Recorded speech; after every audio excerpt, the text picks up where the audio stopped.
इलाके में fox hunting के लिए गया था। क्या मुंबई में लोमड़ियों का शिकार? हे सुनो सुनो, अगर तुम सीआईडी के साथ मजाक करने की कोशिश कर रहे हो तो तुम्हारे लिए बहुत भारी पड़ेगा। 2 मिनट लगेगा तुम्हारा लोकेशन ट्रैक करने में और गिरफ्तार करने में। मैं सच में मजाक नहीं कर रहा हूँ सर, सचमुच में उसकी जान को खतरा है। आप प्लीज जाइए, उसको ढूंढिए। नाम पूछिए उसका। आप बोल कौन रहे हैं? सर मेरा नाम राजीव कुमार है। राजीव, ये फॉक्स हंटिंग ये क्या है? सर मैं आपको वो सब डिटेल में बताऊंगा, पर इससे पहले कुछ हो ना जाए, आप प्लीज सुंदरनगर जाइए, उसको ढूंढिए। राजीव सुनो, राजीव हेलो।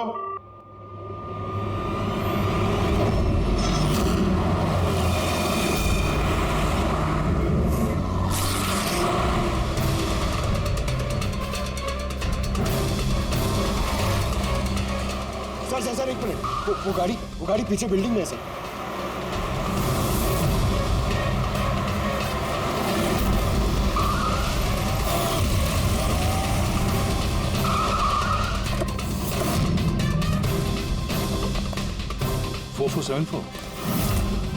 तो शशांक की गाड़ी का नंबर तो यही है। अगर ये शशांक की गाड़ी है तो फिर शशांक भी यहीं पर होना चाहिए।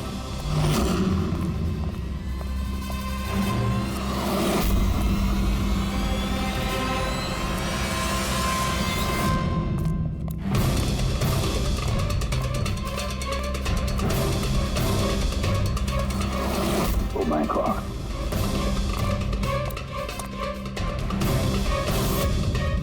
He's dead, sir. तो राजू का डर सही निकला। उसे पता था कि शशांक की जान को खतरा है। इसका मतलब राजू जानता होगा कि कौन शशांक की जान के पीछे पड़ा है। पूर्वी, तो राजू को फोन करो।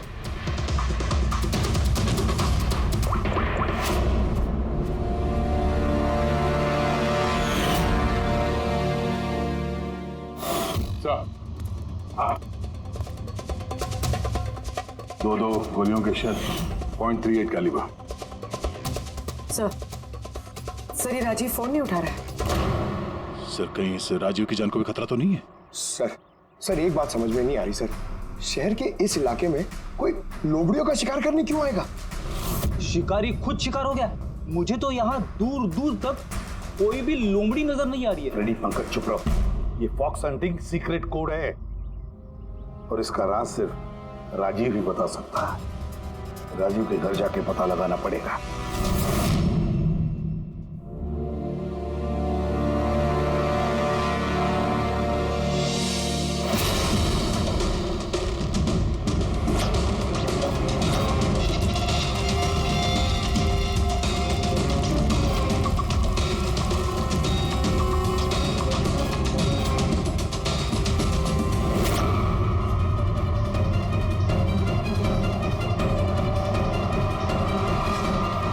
He's dead.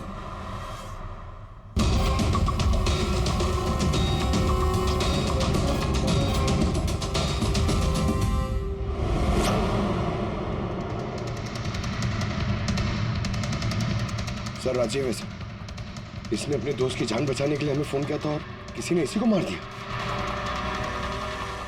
और सर मारा भी शायद उसी गन से।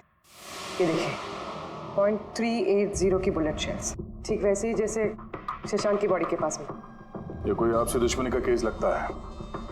किसी की राजीव और शशांक से कोई गहरी दुश्मनी होगी। खूनी तक पहुंचने के लिए सुराग हमें इस घर से ही मिलेगा। सर यहाँ तो बहुत सारे पजल की बुक्स और गेम्स हैं। सर डेस्कटॉप पे भी बहुत सारे पजल गेम्स हैं।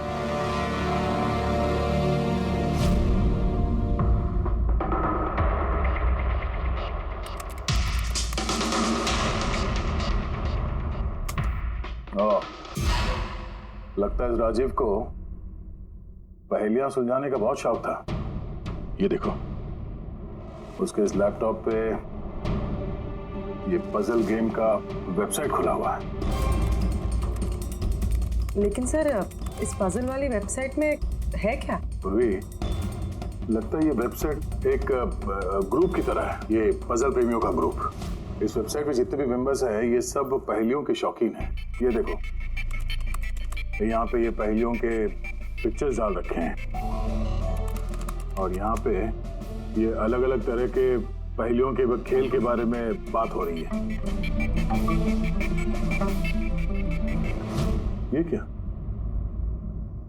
ये शशांक भी इस वेबसाइट का मेंबर था? अरे हाँ सर, लेकिन ज्यादा पुराना मेंबर नहीं था। इसने पिछले महीने ही वेबसाइट ज्वाइन की। सर, इसका मतलब वो फॉक्स हंटिंग भी एक पहेली है जिसे सुलझा के ही हमें वो खून मिलेगा। हाँ पंकज, अब लगता है कि फॉक्स हंटिंग की अगली कड़ी हमें इस शशांक के घर पे ही मिलेगी।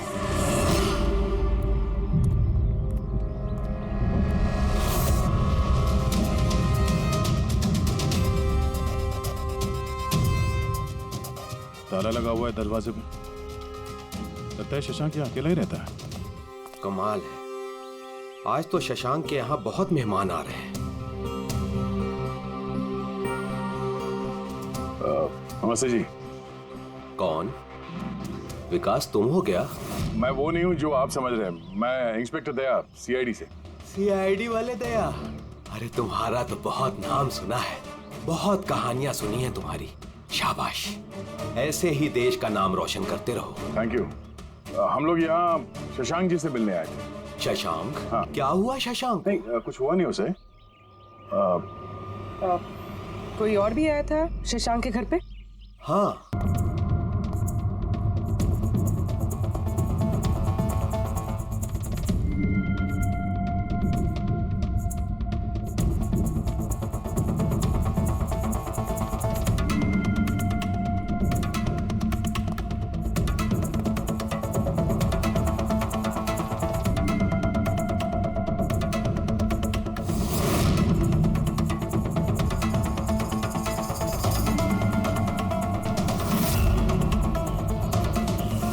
इलेक्ट्रॉनिक गैजेट्स, ये इंस्ट्रक्शन मैनुअल्स, ये सब देखकर तो लगता है कि ये शशांक एक इंजीनियर था।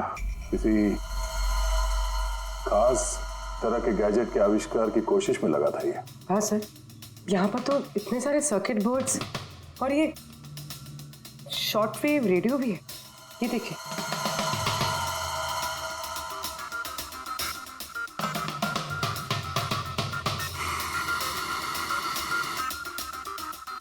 इस जगह पे सामान सब जिस तरह से बिखरा हुआ है, ऐसा लगता है कि यहाँ हमसे पहले कोई आया था इस कमरे की तलाशी के लिए। लगता है वो किसी खास चीज की तलाशी के लिए आया था। सर, कहीं वो आदमी तो नहीं जिसके बारे में वो बता रहे थे कि हमसे पहले आया था? सर, कहीं इस घर की चाबी तो नहीं है उसके पास?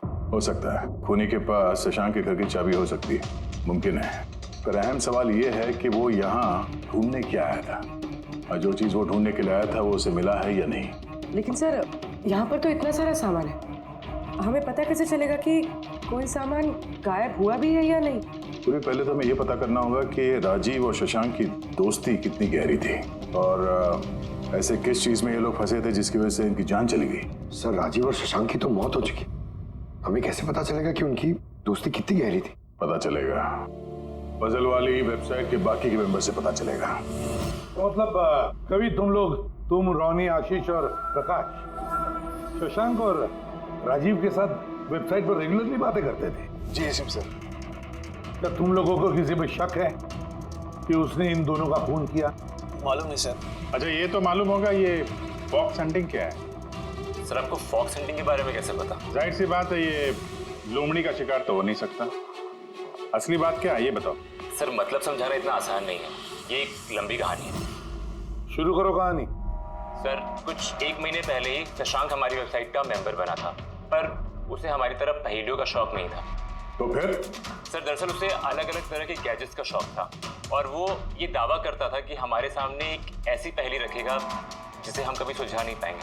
अच्छा, तो क्या थी वो पहेली? सर उसने खुद का एक शॉर्ट वेव रेडियो बनाया था, और अलग अलग तरह के स्टेशंस को चेक करते करते वो एक खास तरह के स्टेशन पे पहुंचा, जिस स्टेशन का नाम था नंबर स्टेशन। Number station? ये इसका नाम तो कभी सुना नहीं।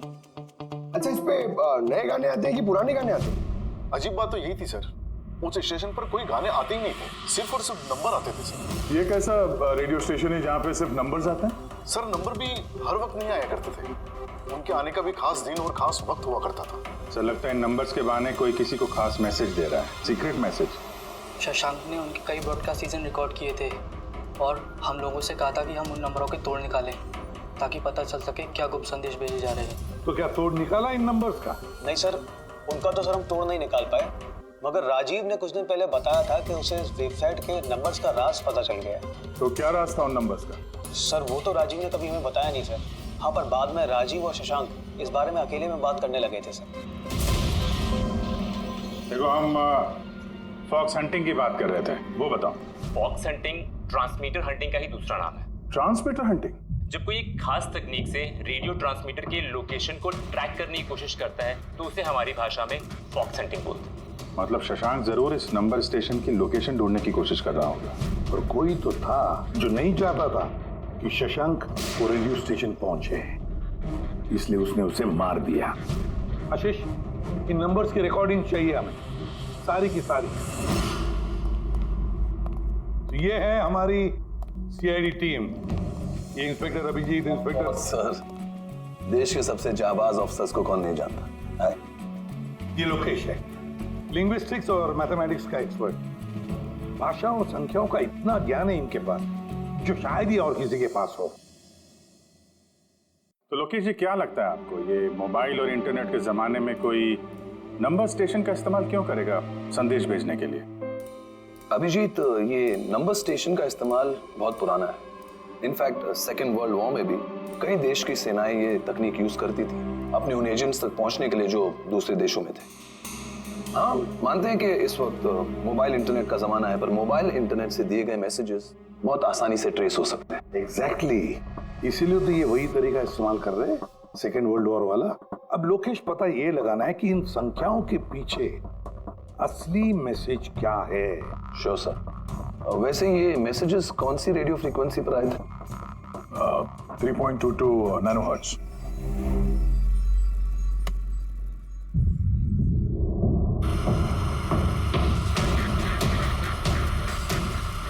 सर, इस रेडियो स्टेशन से तो कोई नंबर वंबर नहीं आ रहा है। I am not surprised. I am sure मुजरिम को पता चल गया होगा कि केस अब सीआईडी के हाथ में है, इसलिए उसने अपना मैसेज देने का तरीका या फिर रेडियो फ्रीक्वेंसी चेंज की होगी। तो नया चैनल ढूंढने में कितना वक्त लगेगा? बहुत मुश्किल है दया। एक नया चैनल ढूंढना मतलब रेगिस्तान में सुई ढूंढने के बराबर है। महीनों या तो सालों भी लग सकता है। नहीं लोकेश, हमारे पास वक्त भी नहीं है उतना। एक काम करते हैं, पुराने रिकॉर्डेड मंडे, ट्यूसडे, वेडनेसडे और थर्सडे को। ये मैसेज सबसे पहले हफ्ते के सोमवार को ब्रॉडकास्ट हुआ था उस नंबर स्टेशन पे। आंखों ही आंखों में इशारा हो गया। 1 9 4 2 3 4 5 7 0 9 3 5 2। आंखों ही आंखों में इशारा हो गया। 9 2 3 4 0 5। आंखों ही आंखों में इशारा हो गया। 6 7 2 7 1 1। आंखों ही आंखों में इशारा हो गया। 5 2 1 8 0 7।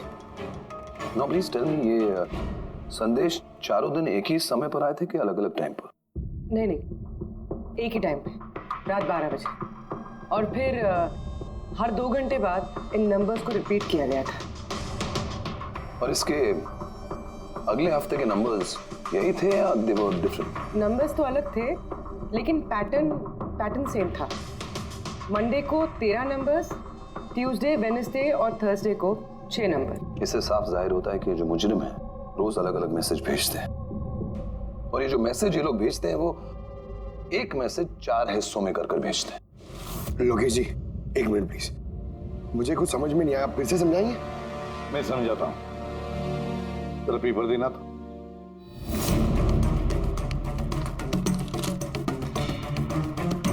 मान लो ये पूरा कागज एक मैसेज है, एक। इसके हम 4 हिस्से करेंगे। अब इस एक कागज के 4 टुकड़े हो गए, 4 हिस्से, मतलब एक मैसेज के 4 हिस्से हो गए, है ना? ये देखो,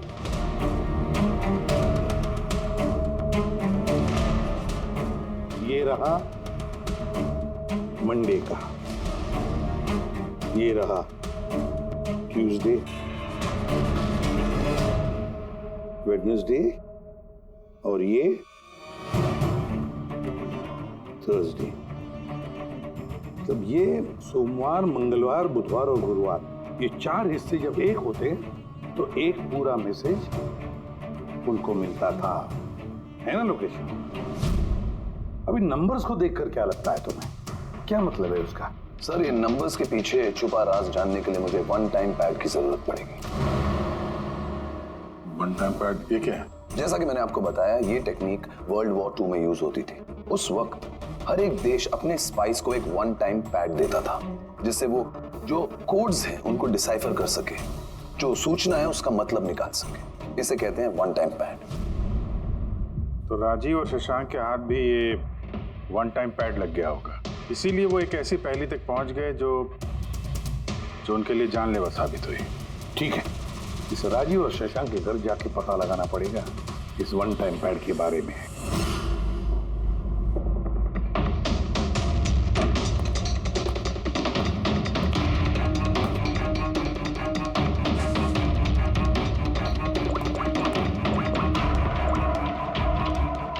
हेलो अभिजीत सर, यहाँ पर तो कोई कागज नहीं है। आपको कोई कागज मिला? हम लोग शशांक के घर में ही हैं, देख रहे हैं।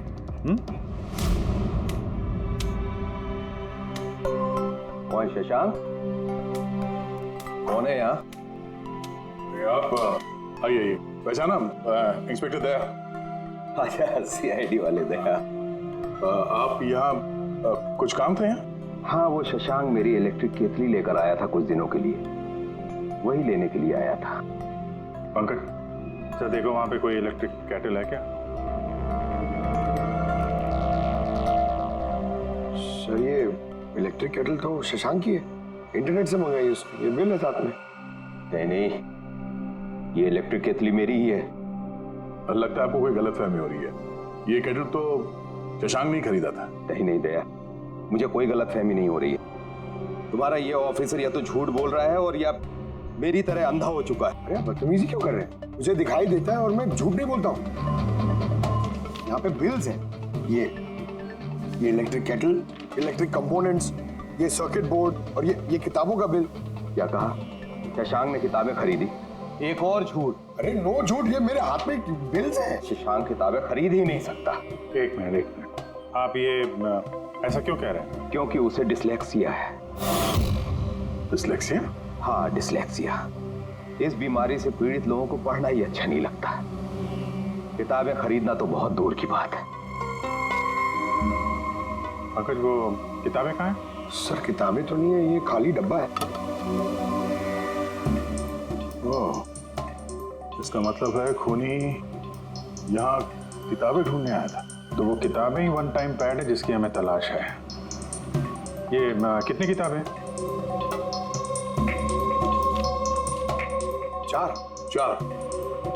4 हफ्ते के लिए 4 किताबें। कौन कौन सी बुक्स है? तो ये है वो 4 किताबें जो शशांक के लिए ओटीपी का काम कर रही थी। Bye bye son, high like a kite, the great cyber heist, stone age. और इन्हीं किताबों में वो मैसेजेस भी छुपे हैं जो मुजरिम एक दूसरे को भेज रहे थे। सर, सोमवार को ये लोग 13 नंबर्स भेजते हैं, यानी इन 13 नंबर्स का मतलब इन किताबों से मालूम पड़ेगा। मालूम पड़ेगा नहीं पूर्वी, मालूम पड़ गया समझ लो। देखो, जैसे इंसानों की उंगलियों के निशान, फिंगरप्रिंट्स एक जैसे नहीं होते, किसी के भी एक जैसे नहीं होते, वैसे ही हर किताब का अपना एक ISB नंबर होता है, इंटरनेशनल स्टैंडर्ड बुक नंबर। वो 2 किताबों का एक जैसा हो ही नहीं सकता। और ISB नंबर 13 डिजिट का होता है। किताब के पीछे ये ये बारकोड देख रहे हो? इसके नीचे लिखा हुआ है। इसे किताब का बारकोड भी कह सकते हैं। वैसे ये नंबर दूसरे तीसरे पेज पे भी लिखा रहता है, ISB नंबर। सर मतलब इन ISB नंबर्स को इंटरनेट पे सर्च करके मुजरिम को सबसे पहले ये पता लगता है कि किताब कौन सी खरीदनी है। एग्जैक्टली और फिर उस किताब के ISB नंबर से वो लोग अपना सीक्रेट मैसेज ढूंढ लेते हैं। तो जो पहले सोमवार को ISBN नंबर भेजा गया था सर, वो है ये 19423457099352। पूरी जरा चेक करो इन चारों किताबों में से ये ISBN नंबर किसका है।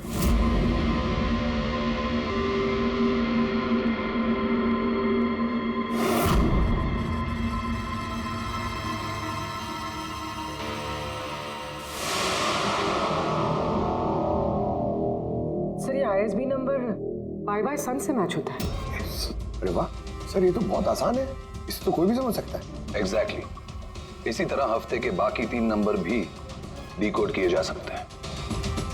मतलब मंडे के दिन का तो उनको सीक्रेट मैसेज का पता चली गया, लेकिन बाकी 3 दिनों में किताब के पेज नंबर से, लाइन नंबर से और वर्ड नंबर से उन्हें मैसेज पता चल जाता है। सर ये ट्यूसडे को आया message 923405, 92 page number 34 line 05 word, मतलब 92 नंबर पेज पे 34 लाइन 5वां वर्ड। ठीक उसी तरह से हर हफ्ते एक नई किताब और एक नया संदेश।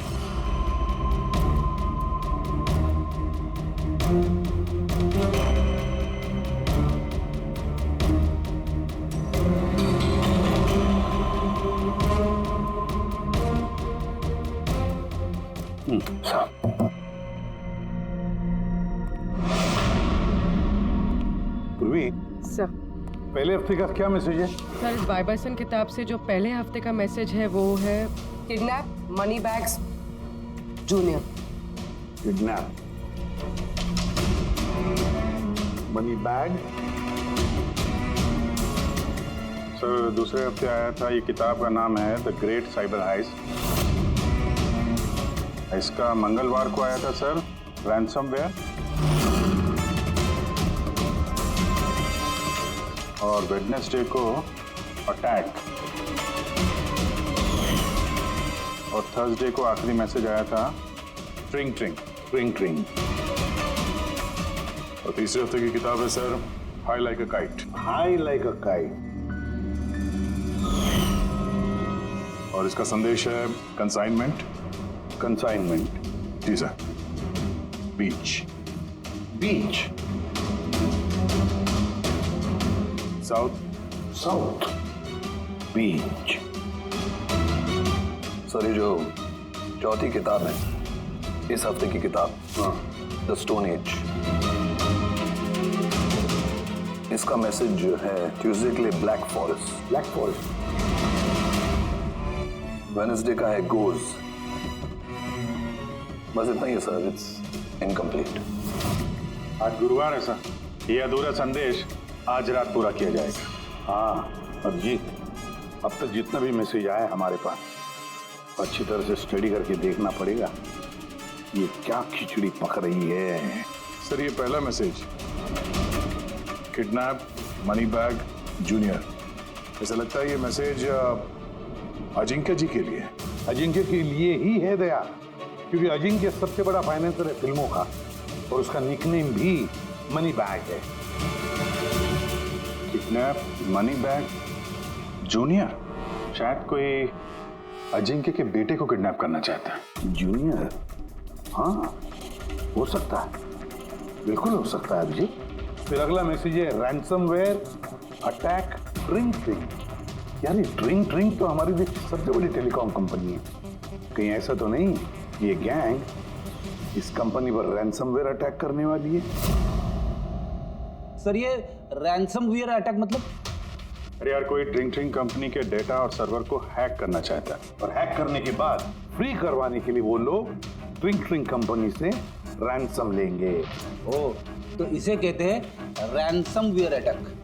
मगर सर ऐसे कोई न्यूज़ तो आई नहीं है कि ट्रिंग ट्रिंग कंपनी पे ऐसा कोई साइबर अटैक हुआ हो। सर मेरे पास भी ये ट्रिंग का ही सिम कार्ड है। लेकिन कनेक्टिविटी का तो कोई इशू ही नहीं है। और सर तीसरा मैसेज है कंसाइनमेंट साउथ बीच। ऐसा लगता है कि साउथ बीच में कोई गैर कानूनी कंसाइनमेंट आ चुका है या फिर आने वाला है। Black forest gold. Abhijeet Daya, इस गैंग का असली गेम क्या है? आज रात को 12 बजे से पहले पता लगाना पड़ेगा।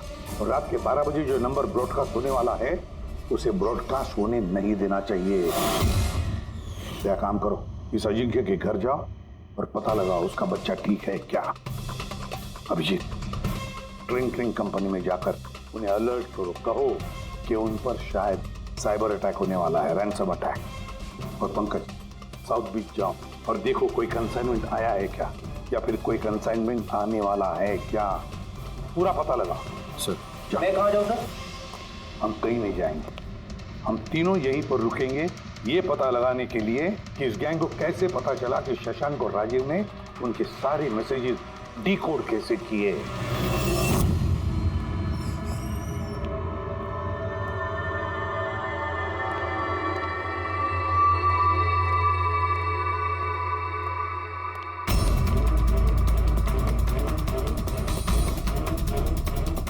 Personal files encrypted. Encrypted. Sir क्या चाहिए सर, किसे मिलना है आपको?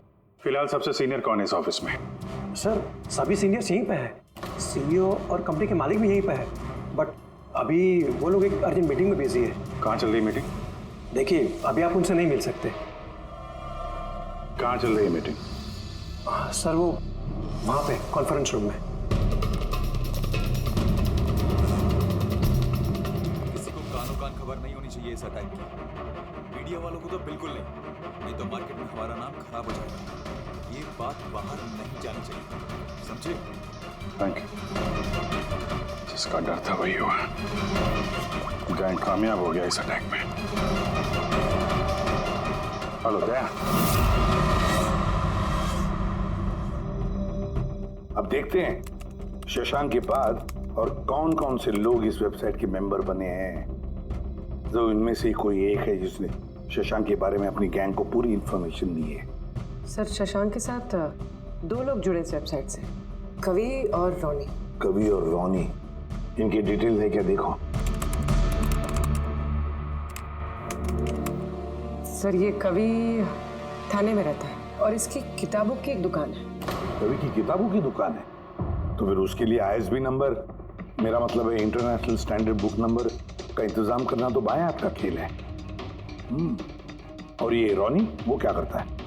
सर रोनी पुणे के कॉल सेंटर में काम करता है। जरूर इन दोनों में से कोई एक है जो शशांक और राजीव की मौत का जिम्मेदार है, और वही अपनी गैंग की नई रेडियो फ्रीक्वेंसी भी जानता होगा। सर अगर हमें इस गैंग की नई रेडियो फ्रीक्वेंसी का पता चल जाए तो एक पावरफुल ट्रांसमीटर से हम उनकी लोकेशन भी जान सकते हैं। लोकेशन रेडियो फ्रीक्वेंसी का बंदोबस्त हो जाएगा, मगर ये पावरफुल ट्रांसमीटर का क्या? सर मेरे कुछ कनेक्शंस हैं, मैं उनसे बात करके हमारे लिए एक ट्रांसमीटर बनवा सकता हूँ। ग्रेट, तो फिर बनवाता। और फ्रेडी, देखो फोन करके पूछो अजिंक्य के बारे में क्या पता चला। आप कॉफी लेंगे? No thanks. वैसे ये आपके घर के बाहर इतनी सिक्योरिटी हमेशा रहती है या आज कुछ खास बात है? हाँ, ये सिक्योरिटी हमेशा रहती है। आप तो जानते ही हैं फैन लोगों को, कितनी बार ये घर के अंदर घुस आते हैं। क्या नहीं, एक्टर्स के घर के बाहर फैन की भीड़ तो सुनी थी मैंने, मगर एक फाइनेंसर पहली बार सुन रहा हूँ। आपने यहाँ आने की वजह नहीं बताई? अरे हाँ, वो मैं आपके बेटे अजीत से मिलने आया हूँ। अजीत से? मगर क्यों? क्या उससे कोई गुनाह हो गया है? नहीं, बस एक रूटीन इंक्वायरी है। मतलब? सॉरी, मैं वो आपको नहीं बता सकता, मैं अजीत को बताऊंगा। अजीत की तबीयत ठीक नहीं है। तबीयत खराब है या वो किडनैप हो गया? किडनैप? What nonsense! देखिए अजिंक्य जी, उन अपराधियों के दबाव में आके आप CID से झूठ मत बोलिए। हमें खबर मिली है कि एक गैंग है जो आपके बेटे अजीत को किडनैप करना चाहती है। अजीत कहाँ है इस वक्त? वो घर पे ही है। मैं उसे देखना चाहता हूँ अभी। रामो,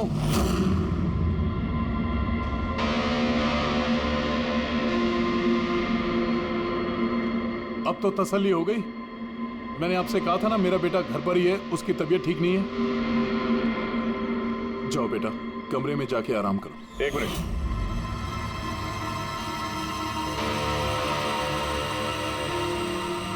जरा कैप निकालना। मत उतारना टोपी। क्यों नहीं? हाँ? क्या कहा मैंने? क्या बता रहा हूं? चलो। नहीं। उन्होंने क्या बोला?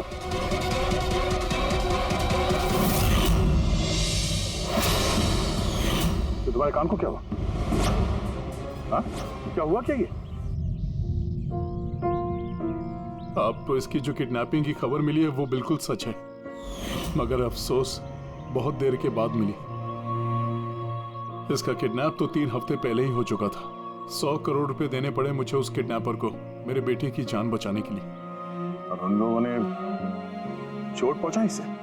उन्होंने पहले ही इसका एक कान काट कर मुझे भेज दिया था और फोन करके कहा कि अगर मैं पुलिस को कुछ भी बताऊंगा तो मेरे बेटे की जान ले सकते हैं वो लोग। I am so sorry. आपके बेटे के साथ जो हुआ वो तो हम बदल नहीं सकते हैं, पर मैं आपसे वादा करता हूँ उन मुजरिमों ने जो किया है उसकी सजा उन्हें जरूर मिलेगी। भगवान के लिए ऐसा कुछ मत करना। अगर उनको पता चला कि मैंने सीआईडी को सब कुछ बता दिया तो मेरे बेटे की जान भी ले सकते हैं। ऐसा कुछ नहीं होगा, मगर आपको हमें पहले ही बता देना चाहिए था। क्या गारंटी है कि ये सब करने के बाद वो किसी और मासूम के साथ ऐसा कुछ नहीं करेंगे? हाँ?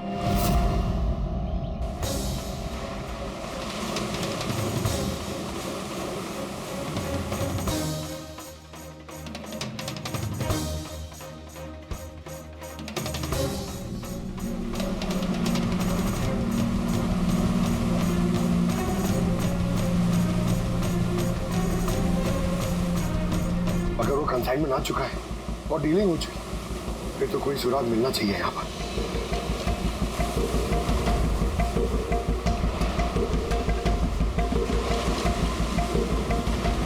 ये निशान कैसा? इन्हें देख के तो लगता है जैसे कि कोई बहुत भारी सामान या डब्बा घसीटा गया है। और कोई सामान तो यहाँ पे नहीं दिख रहा। शायद कंसाइनमेंट ही होगा।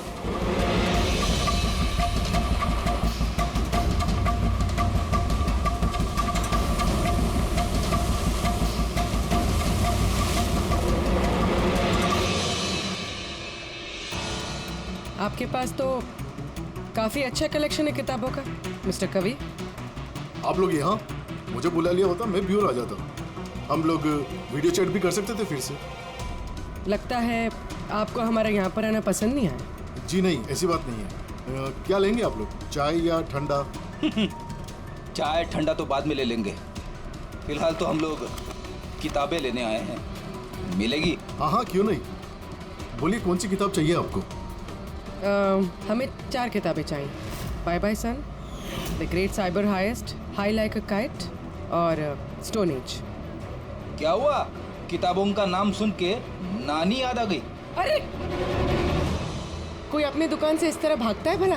मैडम वो लोग बहुत खतरनाक लोग हैं मैडम, वो मुझे मार देंगे। अगर सच नहीं बोलोगे तो फांसी पे छोड़ोगे। शशांक और राजीव के खून के जुर्म। नहीं, मैंने उनका खून नहीं किया, मुझे तो बस उन पर नजर रखने के लिए कहा गया था। किसने कहा था नजर रखने के लिए?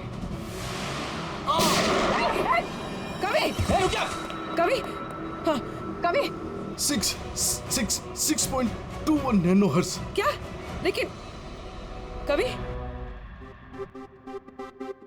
6.21 नैनोहर्ट्ज। अब इससे पहले कि इस हफ्ते का आखिरी संदेश वो लोग भेजे और एक जुर्म करें, हमें इस गैंग को रोकना होगा। और सर, जितने भी जुर्म इस गैंग ने किए हैं सब के सब वीकेंड में किए हैं। शुक्रवार, शनिवार, रविवार। हाँ, तो गुरुवार के दिन आखिरी संदेश आ जाएगा और फिर फ्राइडे और सैटरडे, शुक्रवार और शनिवार के दिन वो लोग जुर्म कर देंगे।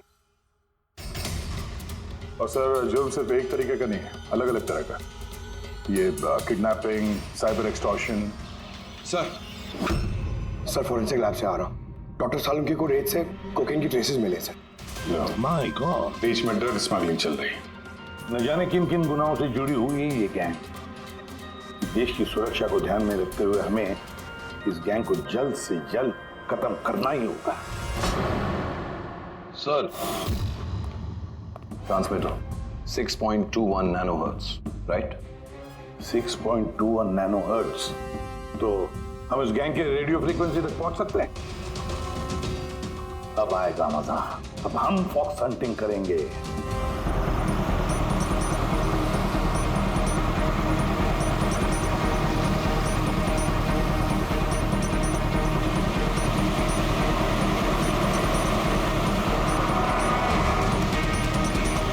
बस बस सर, यही सिग्नल दिखा रहा है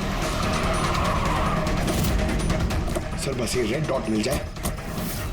देखो रेड डॉट कहाँ पे है?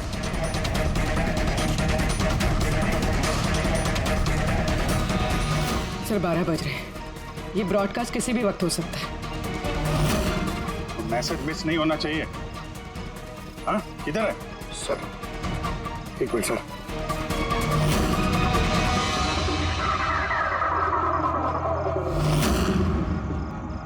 सर हाँ, एक मिनट सर, इधर है सर। आंखों ही आंखों में इशारा हो गया। 9, 2, 2, 3, 0, 9.